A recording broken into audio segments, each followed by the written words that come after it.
your #1 news team covering the North. The Bahamas Tonight, Northern Edition. Welcome back. The Building and Development Services Office of the Grand Bahama Port Authority advising the public that the office will be open to receive development plans for new construction, renovations, alterations, repairs, and demolition effective tomorrow, Tuesday, October 15, 2019. Residents of the subdivision in the vicinity of the Jack Hayward and Casuarina bridges, whose homes were severely impacted by Hurricane Dorian, are encouraged to visit the department to receive important information and to speak with a representative for permit guidance. While many residents in the East are still reeling from the traumatic experience left behind by Hurricane Dorian, tonight a man who has lived in that community all of his life is recalling the terrifying events during the hurricane. Many residents on Grand Bahama look forward to this holiday as they would take the drive east to take in the sights and sounds of the various festivals held in that community. But 1 month later, resident of East Grand Bahama, Clarence Simmons, says there really isn't much to celebrate as the area has been decimated by Hurricane Dorian. It ain't nothing could happen because it's a ghost town. And if you really go out by Freetown area, like where they have the Cha-Cha Fest, well, this saltwater cut a trench, like a canal, almost out back to the main road, about 30 feet deep. And all of the houses on the coastline, mash up. I never seen nothing like that in my life. He says he will never forget the calmness of the area before Hurricane Dorian hit. And he recalls the moment he realized that his family of 4 needed to get into the attic and fast. My wife tell the next lady, said, just keep calm, said, he gonna bust the next roof open. And then they put me head up to the roof. So when I look out to the roof, I said, baby, it's just ocean out here in this land right now. I don't know if nobody living right now. And the 2 seas, I watch the 2 seas meet. When the 2 seas meet, I just tell them, just start praying because it ain't much hopes here right now.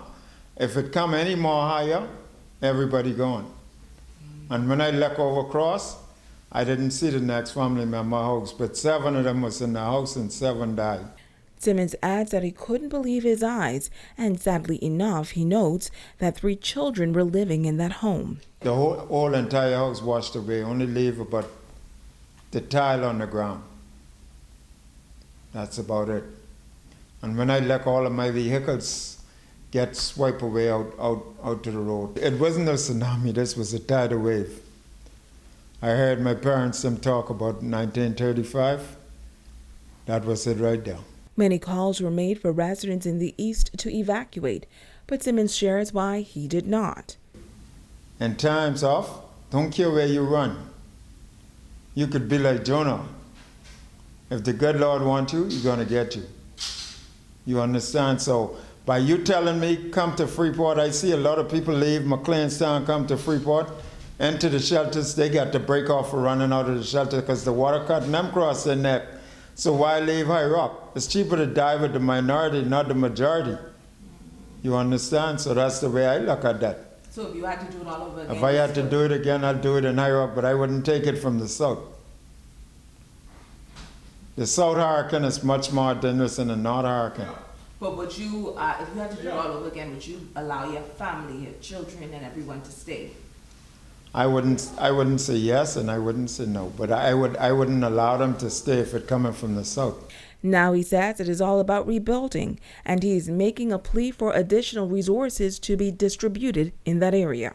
I think that's what's important to have right now, to give the people some help with materials. I'm simply saying they really need it bad right now because last week ago it rained, and it rained so hard those little tin cans uphold them. And as of this week, sports is back. Our Jay Philippe was laying low in Bimini over the weekend. Tell us what's coming up in sports. Certainly was a huge basketball preseason Division I tournament happening in Bimini with teams out of Grand Bahama, Bimini, Abaco, and of course New Providence, something to watch for. And also Jonquel Jones making the Bahamas really proud as she took part in the WNBA Finals. All of that and a whole lot more. Stay with us. Sports is up next.